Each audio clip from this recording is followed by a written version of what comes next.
Hello, my name is Wesley Paulk. I'm an ag teacher and young farmer advisor at Irwin County High School in Ocilla, Georgia. I manage a project called the C.A.S.E Farm project. C.A.S.E is an acronym for Center of Agriculture Study and Excellence.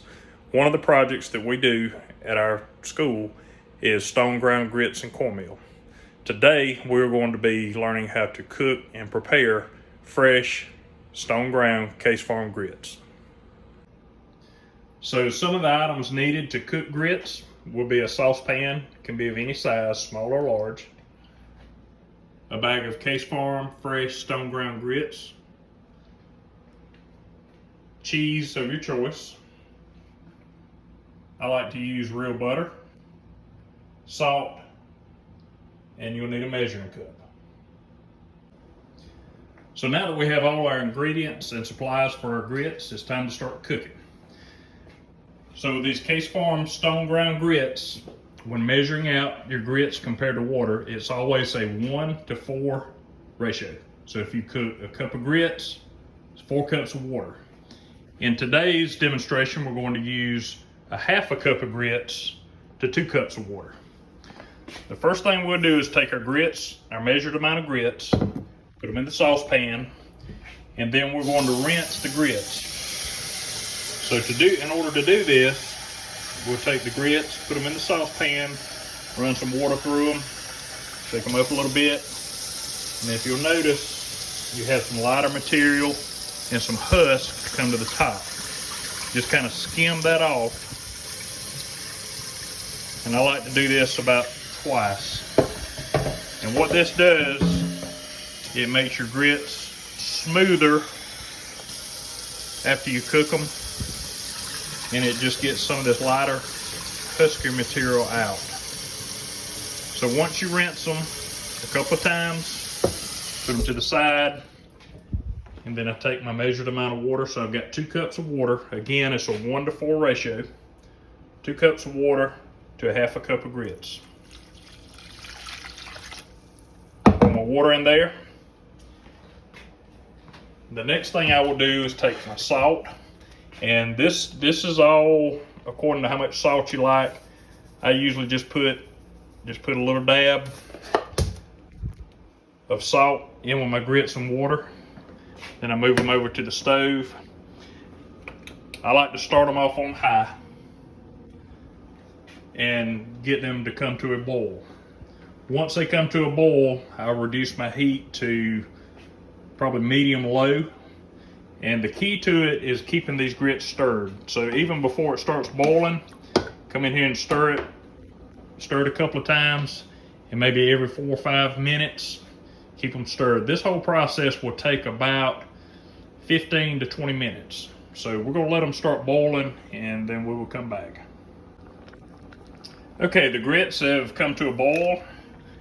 If you notice, we've turned the eye down to medium-low. And again, just like to keep them stirred well. That keeps the grits from lumping up, sticking to the bottom. At this time, I usually put my butter in. So I've got a measured amount of butter. It's probably about a good tablespoon and a half. I'll drop the butter in, let it begin to melt, and I'll put a top on, and we'll just let it simmer, like I say, on medium to low heat. We'll let it simmer for about 2 to 3 minutes. Then we'll take the lid off and keep it stirred. You can put the butter in at any time. I like to put it in a little early. That kind of keeps it from sticking to the bottom and keeps everything from making a mess. Okay, we're about 10 to 12 minutes into our cooking. If you notice, the grits are thickening up. They're bubbling a little bit on top. Once you think most of the water is boiled out of it, I usually like to go ahead and turn them off and just let them kind of sit a little while. And at this point is when I like to put my cheese in. So what I'll do is I'll go ahead and turn the oven off. And we've got a measured amount of cheese. You can use any cheese. I like to use cheddar or either hoop cheese.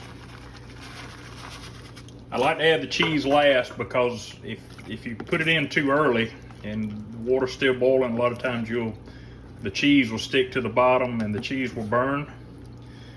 We just stir the cheese in good. And you can use a variety of things at the end. Some people like to use cream cheese, some like to use regular cheese. Some people add milk. So there's a lot of substitutions you can make. It's just according to how you like your grits. So they're just about done. We'll let them sit just a little while and let the cheese melt in good. And like I say, the key to these grits are keeping them stirred. And I've stirred these about every 2 to 3 minutes, and that keeps them from being lumpy. And then always remember to add your cheese or milk or whatever you want to add to it. Just add that last. And we'll be back in just a minute to try them. Okay, this is our finished product. A big bowl of cheese and buttery stone ground C.A.S.E Farm grits. Pretty good sized bowl here. I would say this measurement will serve 2 to 4 people, so just adjust your recipe accordingly to the size of your crowd. We hope this video has been a big help to you, and we hope you enjoy these grits as much as we do. Thank you very much.